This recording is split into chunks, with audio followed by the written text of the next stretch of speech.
Bonjour et bienvenue dans cette nouvelle vidéo. On parle aujourd'hui des enfants et particulièrement, peut-on parler de la mort aux enfants?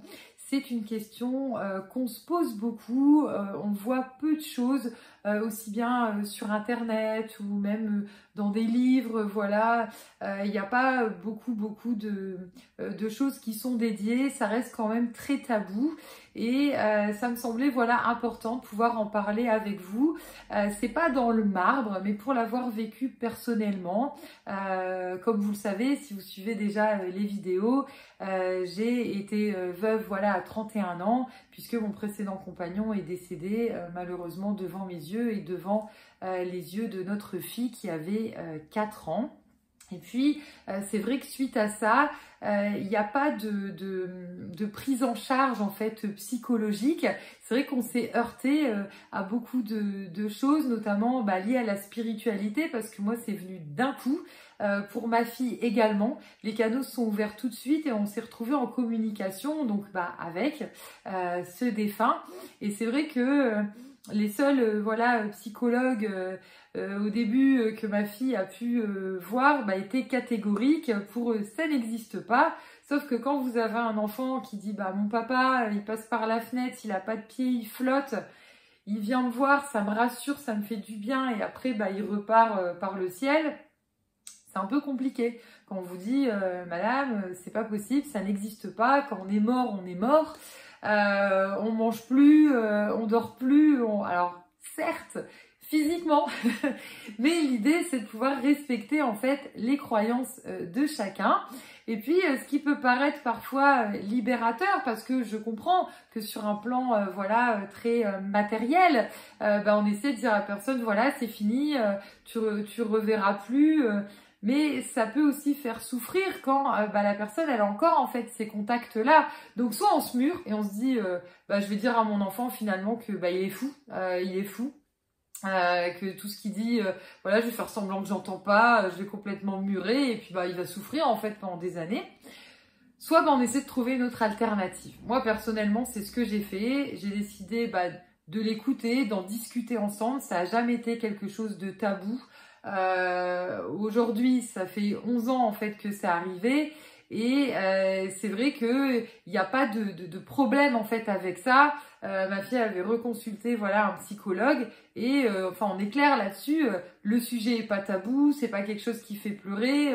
On sait parler de lui, il a sa place sans être là. On n'en parle pas tous les jours non plus, mais je me dis finalement ça me semble personnellement beaucoup plus équilibré que quand on cache les choses. Et c'est vrai que moi, c'est ce qu'on m'avait conseillé de faire, de cacher, de rien dire, de même pas lui parler de l'enterrement. Mais comment on peut faire son deuil en fait et puis c'est vrai que à l'inverse, je trouve que tout ce qui est matériel, ça concerne pas trop les enfants. Je trouve qu'il faut pas leur donner de détails. Moi je sais que pareil, le premier psychologue qu'on avait vu, elle avait demandé ce qu'on a fait du corps du papa.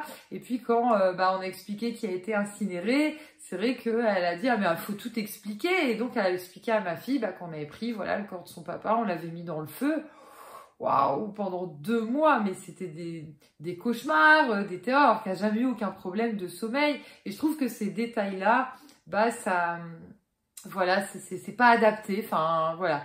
Moi, je sais qu'on m'a dit c'est pas bien, on n'est pas chez Disney, il faut pas rêver les choses. Parce que moi, j'avais expliqué à ma fille que une fois que il était décédé, comme il était incinéré, c'était une toute petite case au cimetière. Qui avait quand même une carrure. Et je lui dis en fait tu deviens un tout petit cœur qu'on met dans une petite boîte, puis on le range dans la boîte et tu peux aller le voir et c'est le restant en fait de son corps physique. Je trouve ça tellement plus mignon que d'aller expliquer la réalité physique de ce qu'on fait en fait de notre corps et que ça paraît tellement violent en fait émotionnellement. Donc après voilà, je pense que chacun peut faire comme il le ressent, s'il se sent prêt aussi, parce qu'au début, on n'est pas forcément prêt à en parler, du moins pas à n'importe qui. Mais le fait de cacher les choses, ça me semble beaucoup plus néfaste en fait pour le futur, parce qu'il y a trop de choses qui sont très établies et finalement qui compliquent les choses, parce que c'est vrai que par la suite, comme on devait se marier et décéder avant le mariage, bah, on porte pas le même nom. Donc avec ma fille, on porte pas le même nom. Et ça, c'est toute une problématique aussi, puisque bah, m'étant moi mariée, maintenant, bah, il y a 3 noms différents. Et c'est vrai que pour avoir une identité pour un enfant, c'est très compliqué. Parfois, on lui demandait, ah bah, t'as été adoptée. C'est terrible pour un enfant de dire, ben non, c'est bien ma mère en fait, je comprends pas. Voilà, donc moins on va mettre de choses sombres et obscures autour, plus on va expliquer les choses. Bah voilà, c'est comme ça. Moi, j'ai toujours dit, tu sais, c'est que des bouts de papier. Ces bouts de papier, ça change pas l'amour qu'on a pour la personne. Et je trouve que ça vaut aussi quand on perd en fait une grand-mère de cœur, une maman de cœur aussi, ou tout autre lien, un papa de cœur, enfin vous avez compris. L'idée c'est que sur le papier on s'en fout en fait, voilà, peu importe ce qu'on peut nous dire, ah non mais voilà c'est moins grave si tu perds ta grand-mère que ta mère, ou bah non, ça dépend pour qui en fait. Il y en a qui vont considérer leurs grands-parents beaucoup plus affectueusement que leurs parents parce que peut-être ils ont été élevés par eux.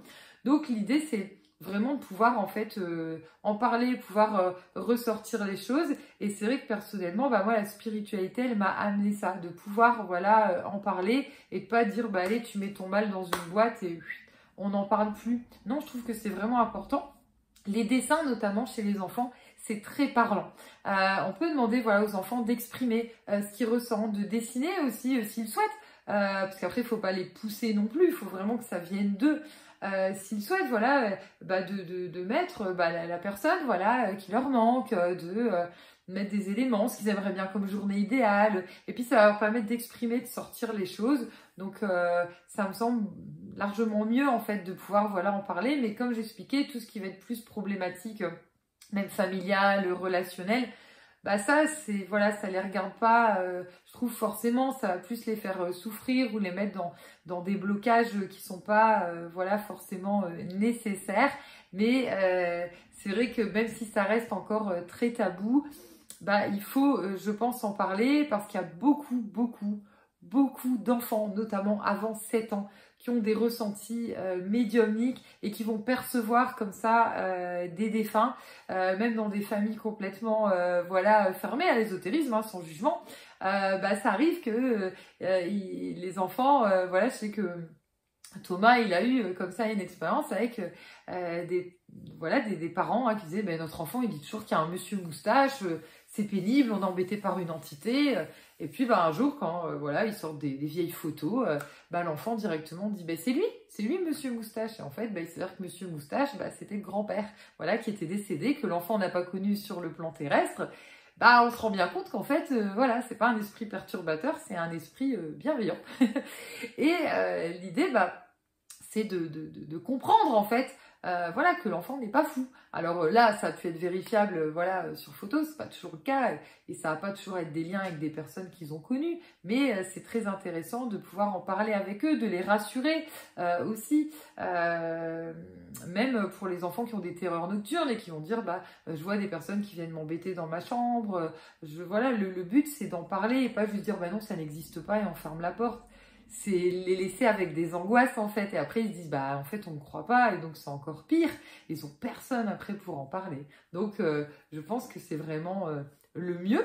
Et après quand vous travaillez avec les pierres, avec l'encens, voilà, pour nettoyer, le plus souvent on arrive à dissiper avec du jet, avec du pontifical, c'est bien de les faire participer aussi. Quand l'enfant participe, bah, il se rend compte après des énergies et il est demandeur. Il dit bah si tu peux remettre de l'encens, et puis il va bien nettoyer sa pierre, il va faire en sorte, voilà, et il va travailler sur son taux vibratoire. C'est ça qui est chouette, plutôt qu'on le fasse pour lui. Donc on lui apprend aussi à avoir les armes énergétiques pour être bien plus tard. Voilà, vous pouvez mettre en commentaire si vous souhaitez. Voilà, si vous avez des expériences similaires, si j'ai oublié des choses qui pourraient être sympathiques et qui pourraient aider aussi d'autres personnes, parce que c'est vrai que moi à l'époque j'aurais bien aimé tomber sur cette vidéo. C'est que j'avais trouvé un livre qui parlait en fait du veuvage précoce et de tout voilà, bah, tout le chamboulement derrière et les problématiques en fait qu'on peut avoir. Et puis il y a un livre aussi de Jean-Jacques Charbonnier